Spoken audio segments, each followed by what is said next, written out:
கார்த்திக் வேலு எழுதிய ஈரான் யாருக்காக இந்த போர் எனும் கட்டுரை சிந்தை இணையதளத்தில் இன்று வெளியாகி இருக்கிறது.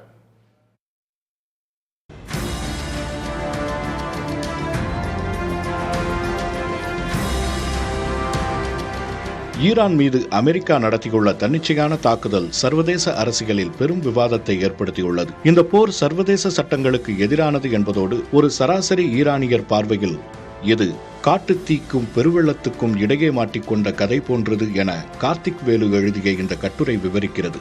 ஈரான் மீதான தாக்குதலுக்கு பின்னால் இருக்கும் பல்வேறு நாடுகளின் லாப நஷ்டங்களை இந்த கட்டுரை அலசுகிறது.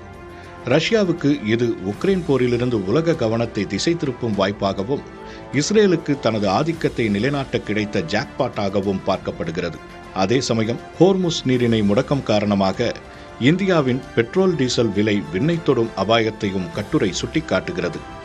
ஒரு நாட்டின் தலைமையை நீக்குவது ஒப்புநோக்க மிக எளிது. ஆனால் அங்கு ஆதாரமான ஆட்சி மாற்றத்தை கொண்டு வருவது, ஸ்திரத்தன்மையை நிலைநாட்டுவது என்பது அவ்வளவு எளிதல்ல என்கிறது இந்த கட்டுரை.